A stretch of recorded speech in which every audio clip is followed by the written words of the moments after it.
Guys, I know this is October, but I want you to start getting ready for Christmas right now. Please do not ignore me. I am begging you. Listen, I know prices are going up and I totally get that. But you know what? You can still have a really, really super nice Christmas this year. How? I have been to Walmart several times in the last few months, and let me tell you, their clearance is unbelievable. I have never seen clearance prices so good with so much inventory. The supply chain finally caught up with Walmart. Now they got in all their summer stuff and they can't sell it, so it's on clearance. Guys, take advantage of this. I am getting Christmas gifts for my kids right now.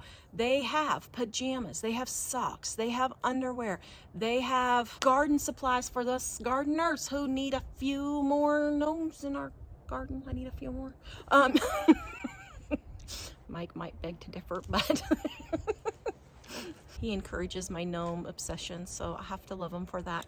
But guys, seriously, like for me, they had all of their gnomes on clearance. Is it more junk? Yes. Do I like my junk? Yes. It makes me happy to see my little gnomes in my garden. They make great stocking stuffers. All those little types of things. Candles were on clearance for $2 yesterday. I love candles.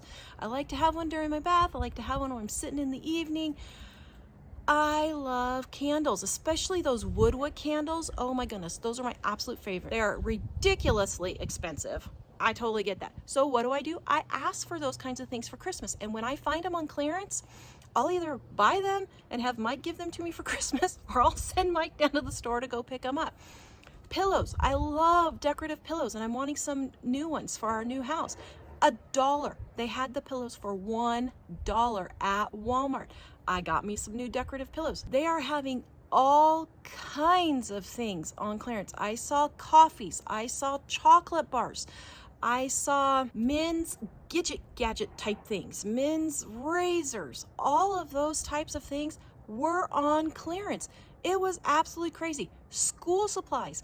Guys, get those extra school supplies as stocking stuffers for your kids so that they can have fresh supplies at home. Everybody likes a new box of crayons. Everybody likes a new box of markers or colored pencils.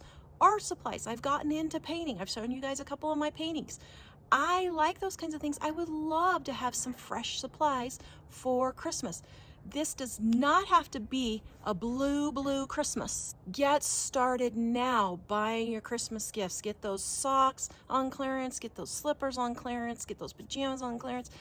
All of those things that you normally get your friends and family for Christmas, go grab them now. Guys, I have linked right here and in the description below some of our Christmas videos so you can get some ideas for gifts in a jar. Guys, start buying the canning jars at garage sales now. They're almost over, but you can still get canning jars at garage sales and thrift stores to make your homemade gifts in a jar. Those are wonderful gifts. Dining on a Dime cookbook has an entire chapter dedicated to gifts in a jar. Why? Because 25 years when I wrote it, I was doing gift baskets and I loved gifts in a jar. I loved receiving them. I thought they were so cool. And so I have an entire chapter on gifts in a jar. The fabric, the ribbons, clearance, thrift stores, garage sales. You can find them all over the place now for super cheap. And you can have a nice little gift for 25 or 50 cents. I'll link the gifts in the jars recipes in the description below and the link for our Dining on a Dime cookbook, which is 25% off right now. I'm gonna link right here some videos for you to watch on more Christmas gift ideas. Guys, it doesn't have to be hard and it doesn't have to be expensive, so you can have a holly jolly Christmas. It'll be the best time of the year. Visit us at livingonadime.com.